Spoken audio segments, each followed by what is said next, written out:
Hi guys, welcome to Pixel Affair. It's Kobe here.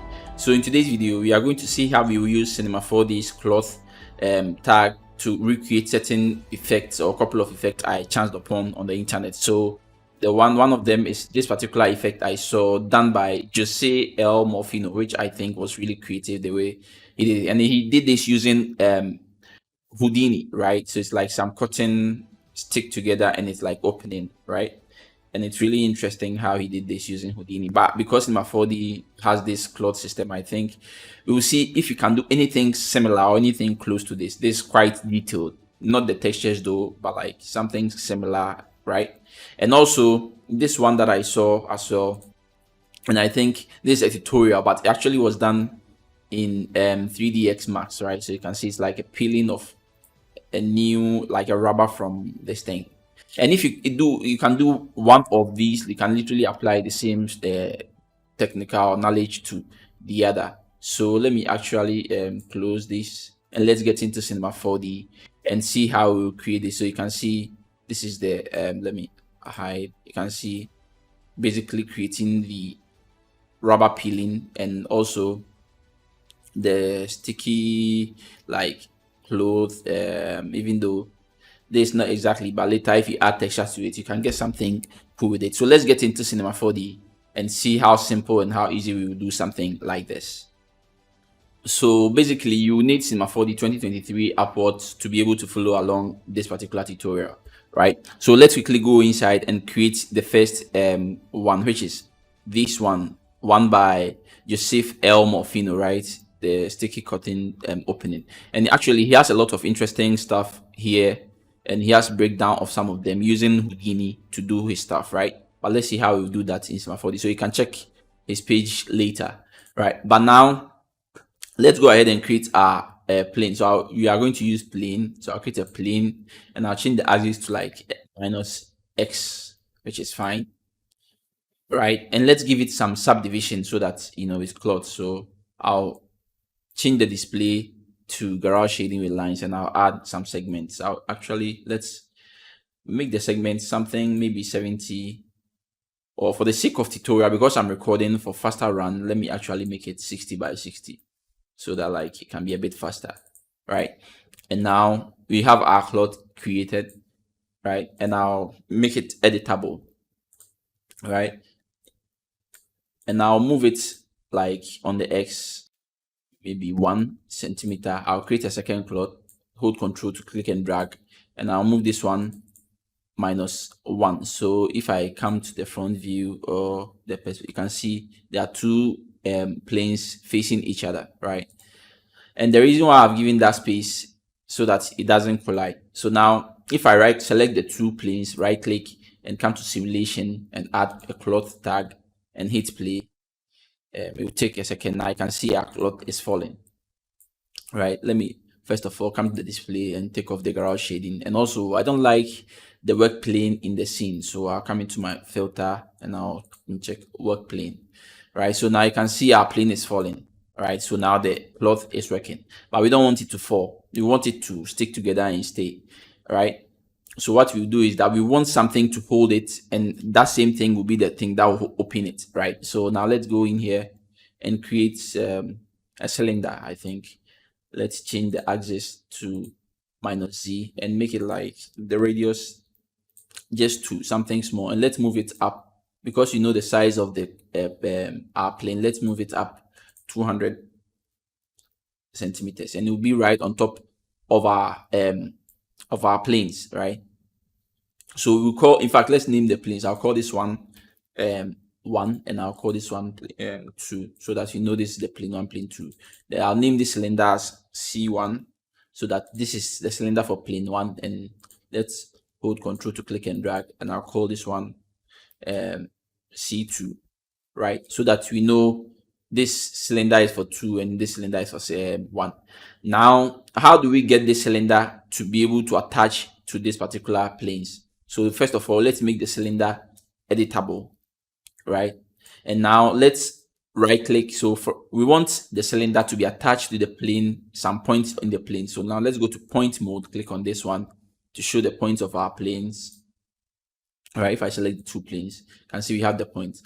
Now let's go to front view, right view, I mean, so that you can select the top points, because we want the top points to be attached to this cylinder. Only it's removed only when the cylinder moves, right? So now I'll come to the right view, use the rectangular selection tool, then I'll select all these points, right?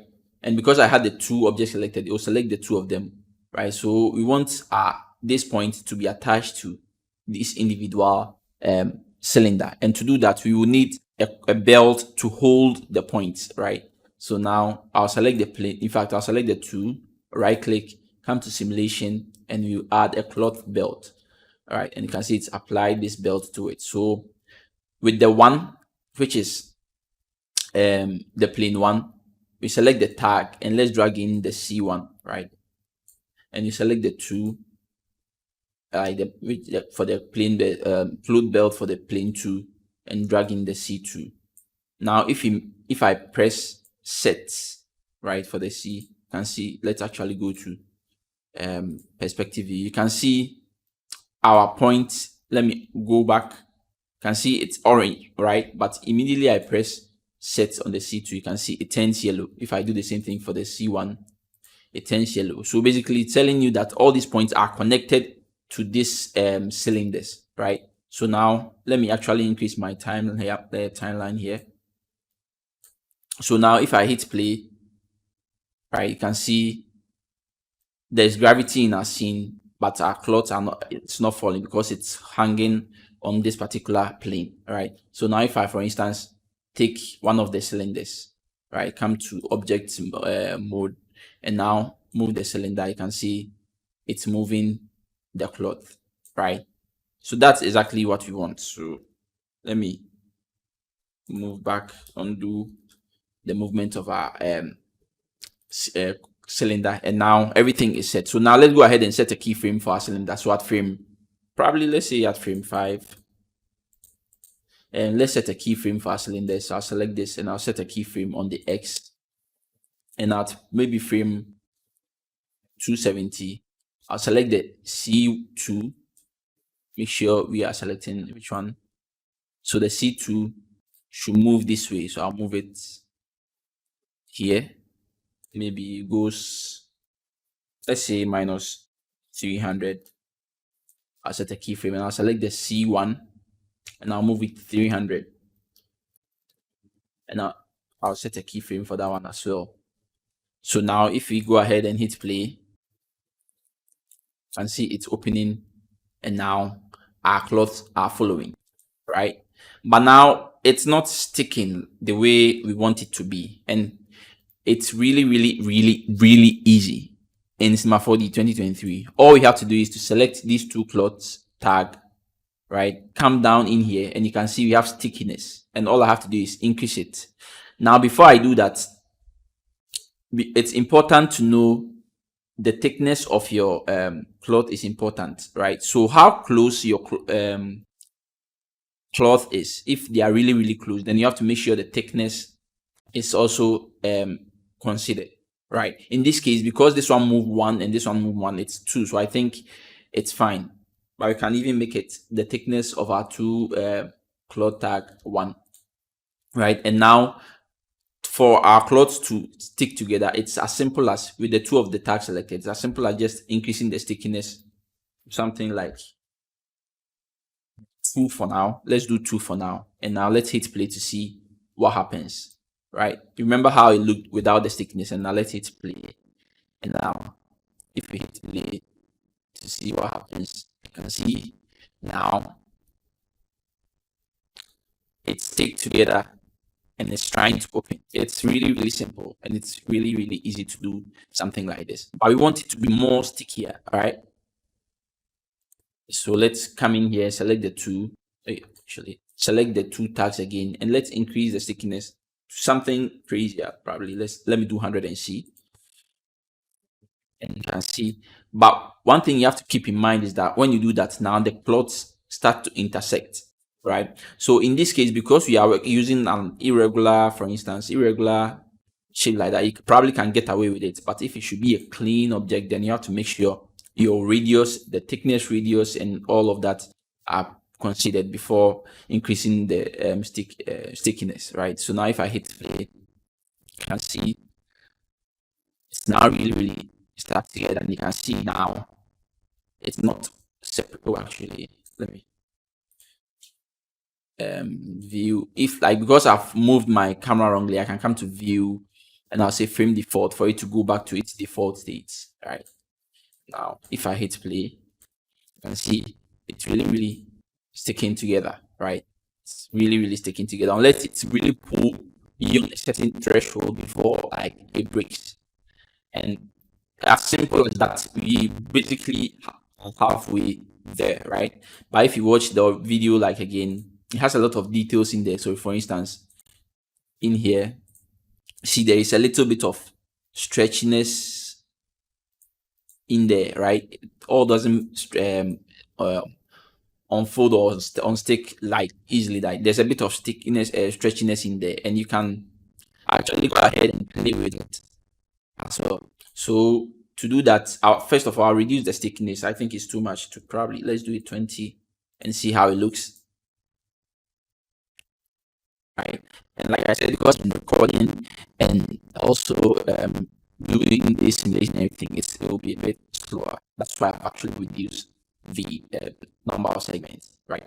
So I think, yeah, we have, I think maybe now, to get that a little bit of detail, it's, I mean, Houdini is, when it comes to stuff like this, Houdini is great, but I found a way which you can actually play around to get that a little bit of delay stretchiness in there. And to do that, what I did was I'll come in here, come to my mole graph, and I'll create matrix, right? And I'll select the matrix, come to the object, and I'll change the count to 1 on X, then increase it maybe 5 here, and I'll make 5 on Z as well. So now let's increase like something like this, right? In fact, let's reduce it to like, if I change it to endpoint and reduce it to maybe 4, I think, yeah, this will be fine. In fact, we don't need as much like that, right? Maybe something like this is fine. And let's add a bit of randomness to it. So I select it, come to my effectors, where is it? And I'll add a random effector. We just want it to move on the up and the side. You don't want it to move on the X. So I'll set the X to 0. And now let it move something like that. The X, something like this, right? So we can come into the randomness to play with it to get the kind of randomness we want, right? Something like this probably is cool. Let me go into them and reduce even the counts so that it's not like plenty. Can come in and play with your randomness to see if you get something. I think something like this is cool. Yeah. All right. Can select the matrix and move it a little bit upwards. So yeah, now we can see we have this matrix. So what we are going to do is that we are going to use this matrix to sort of drive the stretchiness, or at wherever the matrix is, it should sort of make it a bit more stretchy, right?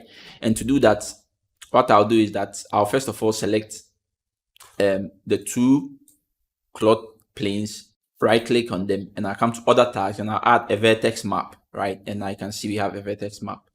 Select with the vertex map selected, come to the options. I think painting. No, let's select just one of them basically, and make sure use field is checked. Let's delete the freeze. The same thing for the other one. Use field is checked and delete the freeze, and just drag and drop in the matrix and like set it as points. Do the same thing for the other one. Drag and drop in the matrix and set it as points, right? So now you can see we have everything basically set. If I select the 2, you can see. So these points where the matrix are set to be sort of a bit more stretchy so that it delays when it's being separated, right? So let's see if that works. So to do that, we will select the cloth tag again and now increase its stretchiness to like probably 100. And we have to make sure we drag and drop in the vertex map in there. Now, because it's all using the same vertex, like the word vertex map, it will work for each of them, right? So we don't need to drag all of them. But if we had named them separately, then it means you have to drop each vertex map into each individual map inside the stretchiness. I hope this makes sense, right? So now you can see we've added stretchiness and we've restricted the stretchiness to wherever this vertex map is yellow, right? Wherever it's yellow, it should be more stretchy and so on. So now let's hit play once again. First of all, you can select the cloth belt, and make sure that we don't like the yellow points in here, so I can uncheck it, and now it will hide it. You wouldn't see it, right? So now, and also let's hide the cylinders as well, and even the matrix. All we want to see is just the plain opening. So now if I hit play, something is actually happening. Let's first of all select the two vertex map, right? Before I go ahead, one thing is important. You have to make sure use deform point is unchecked, right? It's very necessary. And now let's hit play once again. Let's see what we have. We want the thing to start stretching, and in fact, let's select them to see the vertex map. And when you swear the vertex map, we want to see, so let's change the display to garage shading lines.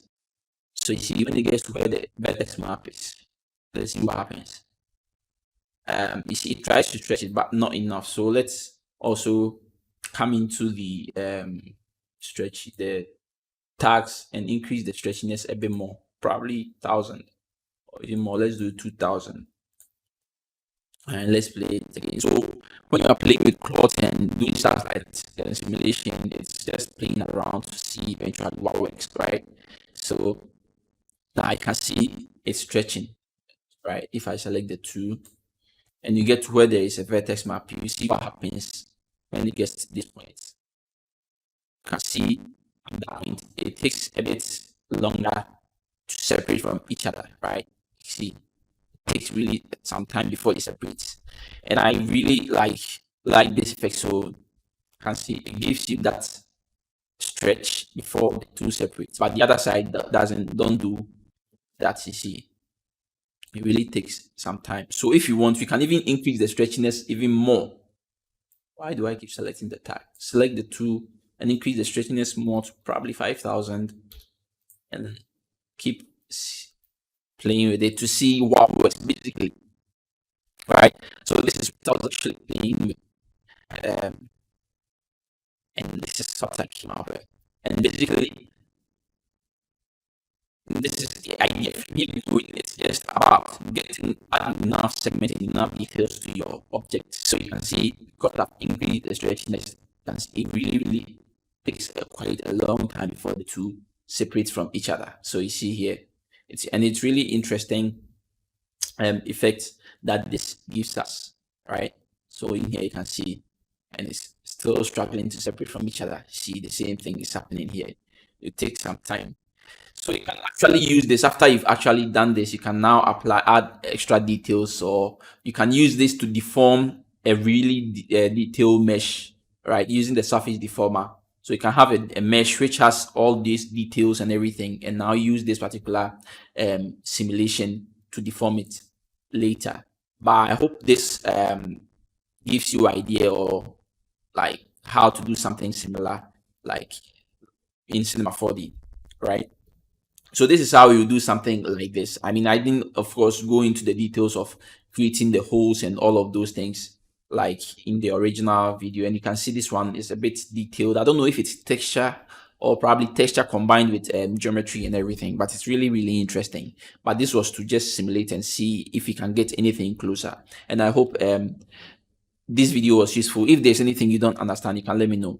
Now let me actually go on to the second one, which is peeling off the rubber from, like, let's say any object, right? And that one is basically easy. It uses similar effects, right? So let me actually go into that scene. So this is the scene where you can see the rubber is being pulled, and I use the same similar effect, added the cloth tag to the two of the, so this one, the blue object has a cloth tag applied to it, and this one too has a cloth tag cloth tag applied to it. But what I did in this case is that because the stickiness only works with cloth objects, right?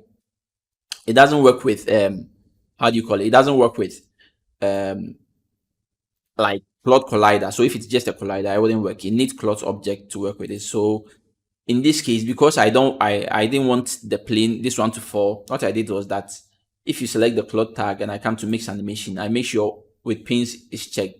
So what it's basically doing is that it should follow the position, the movement of this particular cube. And at this particular moment, this cube wasn't moving. It's just static, right? So it means our cube is not going to move. And the cloth, even though it's a cloth object, it's not moving. It will be static, so that I can now apply the stickiness to the two of them. So that's basically all I did. But the rest, I just did the cloth belt, right? And I applied a normal sphere to it. And let me actually get out of the camera. Apply the normal cloth to it. And then like I just animated the sphere, right? Moving the cloth. And that's basically it. So if I go back and see, it moves up and now it starts peeling it away. And I've increased the stickiness of the cloth. Where is it? I select it here and enable it. And now it selects the stickiness. Where is it? Increase the stickiness to like 50. And I actually, for the one down here, I didn't need as much stickiness, right? Because, so if I select that one, let me see. Where is the cube? The stickiness of the cube.